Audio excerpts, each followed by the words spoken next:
एक तलाकशुदा महिला जो अपने घर में एक विदेशी नागरिक को रख लेती है और रख किस प्रकार लेती है, क्योंकि उसकी तलाक हो चुकी थी और तलाक की वजह से वो सोच रही थी कि ऊपर का फ्लोर खाली है तो उसमें किसी न किसी को किराए पर रख लिया जाए तो शायद हमारा गुजारा हो जाए। पुराना बिजनेस उसका क्या था कि वो बच्चों को ट्यूट करती थी, बच्चों को पढ़ाने का काम करती थी, उससे उसका गुजारा सही से नहीं चल पा रहा था। लेकिन एक दिन ऐसा होता है कि एक व्यक्ति जब उसने अपने घर के सामने एक पेपर चिपकाया जिस पर लिखा हुआ था कि एक ग्राउंड खाली है, किसी को घर की आवश्यकता हो तो ले सकता है किराए पर, जैसे टू लेट लिख देते हैं, ऐसे उसने लिखा हुआ था।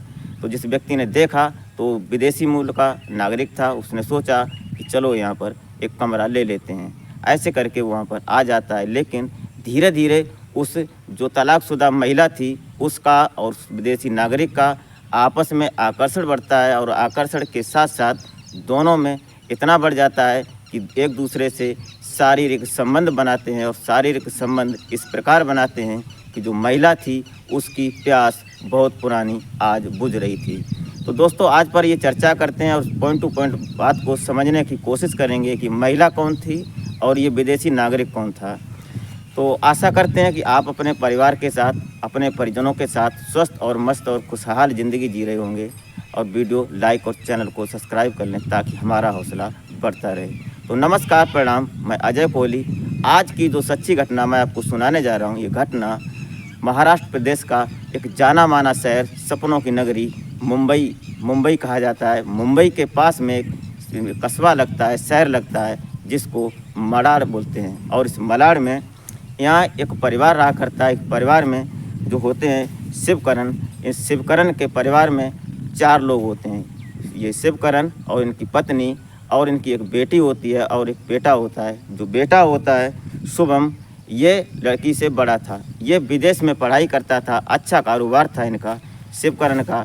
ये पेशे से प्रॉपर्टी डीलर होते हैं, इनके पास अच्छा मोटा पैसा था, लाखों रुपए आना लाखों रुपए जाने का टर्नओवर इनका हर दिन होता था। लेकिन तभी जब बेटा इनका शुभम विदेश से पढ़ाई करने के बाद आता है तो ये धीरे धीरे अपना खुद का काम करता है, ऑनलाइन सिस्टम जिसमें टी शर्ट का काम था इसका। लेकिन शुरू में तो बहुत अच्छा चला, लेकिन धीरे धीरे इस बिजनेस में इस शुभम को घाटा होने लगा और घाटा इतना हुआ कि लाखों रुपए इसका घाटे में जाता है। तो ये थोड़ा परेशान हो जाता है, लेकिन पिता की संपत्ति थी, पहले से मजबूत था, तो इसमें इसे कोई दिक्कत नहीं हुई। लेकिन इनकी जो मम्मी थी, इन्होंने एक दिन शुभम को बताया कि बेटे ऐसा करो, इस काम को बंद करो और तुम अपने पिता के साथ अपना कारोबार बढ़ाओ आगे। लेकिन तब तक जो इनकी बेटी थी शिवकरण की, ये बेटी जो थी ये उम्र बढ़ रही थी और शरीर से जवान थी, सुंदर थी। ये सोच रहे थे कि पहले बेटी की शादी करूं या बेटे की। तो जो और गांव समाज में लोग होते हैं, जो आस पड़ोस के इनके रिश्तेदार थे, वो बोलते हैं कि पहले बेटी की शादी कर दो, उसके बाद में बेटे करो। लेकिन उनके दिमाग में ये चल रहा था, जब बेटी से बात होती है, पढ़ा लिखा समाज था, मोटे हिसाब था, आधुनिक विचार के लोग थे, तो उनमें कोई शर्म नहीं थी। बेटी से पूछा गया कि तुम्हारी शादी पहले करूं या तुम्हारे भाई की शादी करूं, तो बेटी ने बोल दिया कि पहले भैया की शादी करो, उसके बाद मेरी शादी करना। तो सिस्टम चला। तो लगभग 2015 में जब इन्होंने बात हुई तो इनके पिता जो शिवकरण थे, ये अपने रिश्तेदारों से बोलते हैं और धीरे धीरे इनकी बात सेट हो जाती है। 2015 में एक लड़की की बात चलती है जो पास में ही एक शहर पड़ता है चिंचोली बंदर। इस चिंचोली बंदर में एक परिवार रहा करता था। उस परिवार में 3 लोग थे। 3 लोगों में सिर्फ माता पिता और एक बेटी होती है, और जो बेटी थी उस बेटी का नाम नीतू था। अब ये नीतू जो थी, ये अपने परिवार में देखने में बेहद खूबसूरत थी, चढ़ती जवानी थी, हुस्न की मलिका थी। लेकिन एक दिन ऐसा हुआ कि जो इनके माता पिता थे कहीं मुंबई घूमने गए थे और घूमने के बाद जब आ रहे थे वापस तो उनका एक्सीडेंट होता है और एक्सीडेंट में माता पिता की ऑन द स्पॉट मौत हो जाती है। और मौत होने की वजह से जो नीतू थी वो कहीं ना कहीं टूट जाती है, पीछे से वो अकेली रह जाती है। जब अकेली रह जाती है तो फिर उसे बहुत कुछ सोचना पड़ता है, मेंटली डिस्टर्ब हो जाती है। आज इस लड़की से जो इनके जो शिवकरण थे, इनके रिश्तेदारों ने वार्ता हुई और वार्ता होने के बाद इनको मिलाया गया। जब नीतू से इनके परिवार वाले मिले, चारों लोग, जो तो मिलने के बाद जब शादी की बात हुई तो शादी लड़की को देखते ही एकदम पसंद कर लेते हैं क्योंकि वो सुंदर थी। लगभग 6 महीने जो नीतू था और शुभम जो थे, ये दोनों, इन दोनों को मौका दिया गया कि 6 महीने तक आपस में दोनों लोग समझ लो कि सही है या गलत है, एक दूसरे को समझने की कोशिश करो, साथ रहो, साथ आओ जाओ। ऐसा ही सिलसिला चालू हुआ। शुभम और नीतू दोनों डेटिंग पर जाने लगे। खुद की गाड़ियाँ थीं दोनों के पास। मर्जी होती जुहू जाते, मर्जी होती चौपाटी जाते घूमने, और मर्जी होती तो मुंबई में बहुत एक ब्रिज हैं, बहुत एक दर्शक स्थल हैं, वहाँ पर जाते देखते। उसके बाद शाम को खाना पीना होता और रात को अपने साथ रहते। दोनों में प्यार था। धीरे धीरे प्यार उमड़ा और प्यार इतना उमड़ा कि दोनों एक दूसरे के लिए जीने मरने लगे। फिर धीरे धीरे चलता रहा। ये सब चलने के बाद शादी होती है 2015 के दिसंबर महीने में लगभग शादी होती है। और शादी होने के बाद सब सही चल रहा था। 3 दिन बाद शिवकरण बोलते हैं कि बेटे हनीमून पे जाना है तुमको, तुम्हारी टिकट तैयार है। तो वो वहाँ से गोवा के लिए रवाना होते हैं। और जब गोवा जाते हैं तो वहाँ से जब लौट कर आते हैं 3 दिन की, लगभग 2 महीने तक इन्होंने हनीमून मनाया। उसके बाद आते हैं, बड़ी खुशी का माहौल था, परिवार में बड़ी चहल पहल थी क्योंकि नई बहू आई थी, उसने पूरे घर की जिम्मेदारी संभाली थी।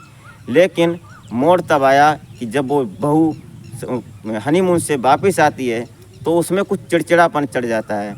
अब वो चिड़चिड़ापन जो था, थोड़ा नाराज़ सी रहती है। एक दिन सास ने पूछने की कोशिश की कि बहू क्या बात है, तुम जब से हनीमून से आई हो तो तुम हर किसी से हंस खेल कर बात नहीं करती हो जैसे पहले बात करती थी।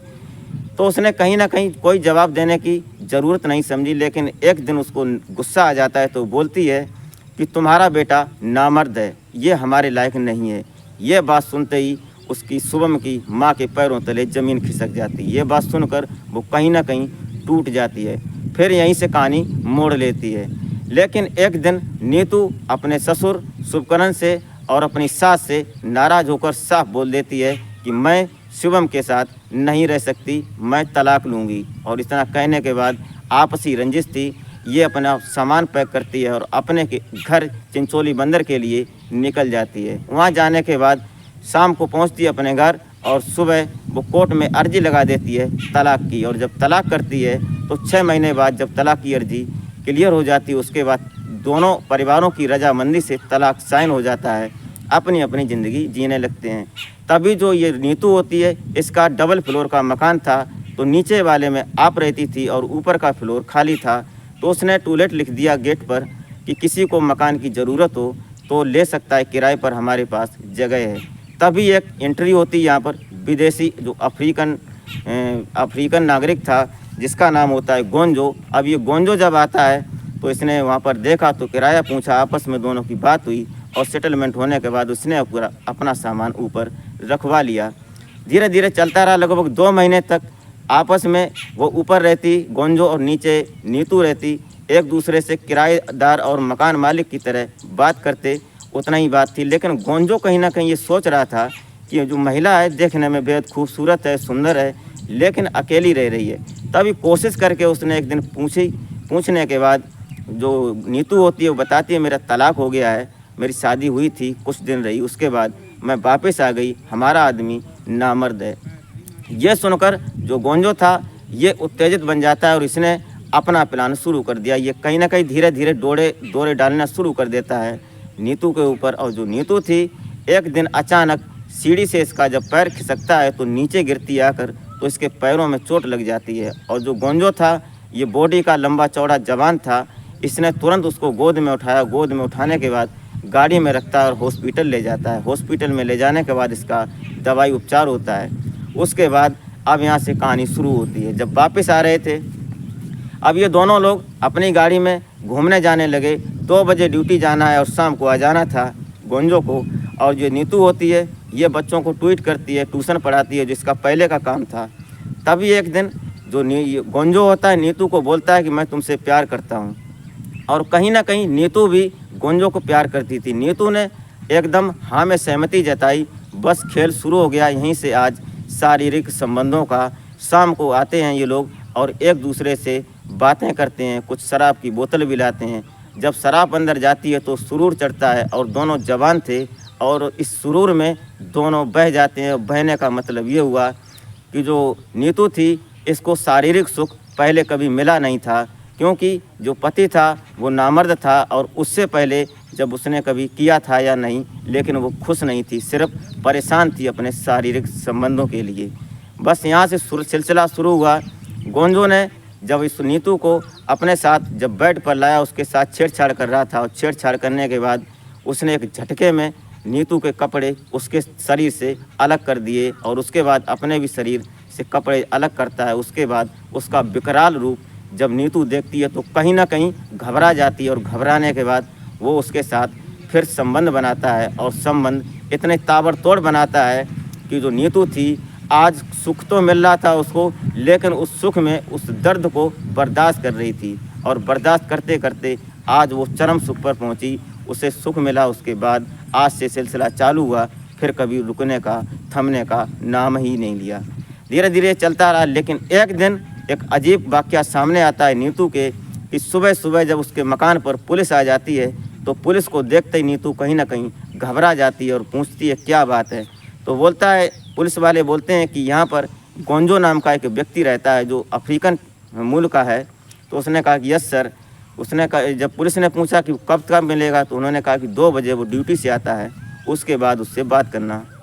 तब तक पुलिस वालों ने वहाँ सामने रखी एक चाय की गुमटी पर इंतज़ार किया, चाय पी, वहाँ बैठे रहे। जब 2 बजे गोंजो आया तो उन्हें आते ही उसको जब धर दबोचा और धर दबोचने के बाद जब पुलिस ने उसको अपने थाने में ले जाकर उससे पूछताछ की तो नीतू भी साथ में गई। उसको ये पता चला और नीतू के सामने जब उसने गुनाह कबूल किया, उसका गुनाह क्या था, जो गोंजो था ये अफ्रीकन मूल का था, हमारे मुंबई में रहकर ये कुछ नशीली दवाइयाँ बेचता था, जैसे ड्रग्स वगैरह हुए और कुछ जैसे जवान बच्चे हैं उनको ड्रग्स देना, अन्य तरह की जो नशे की दवाइयाँ थीं वो सप्लाई करता था। ये अवैध दवाइयाँ थीं। इन पर पुलिस ने उस पर अपनी कस्टडी में लेते हुए और संबंधित धाराओं में उसे माननीय कोर्ट के समक्ष पेश किया और कोर्ट के समक्ष जब पेश करते हैं तो कहीं ना कहीं नीतू आज टूट जाती है। वो सोचती है कि पहला पति हमारा नामर्द निकला और दूसरा पति हमारा क्रिमिनल निकला, अब हम करें तो क्या करें। लेकिन एक शुक्र भी अदा करती है उस परमेश्वर का।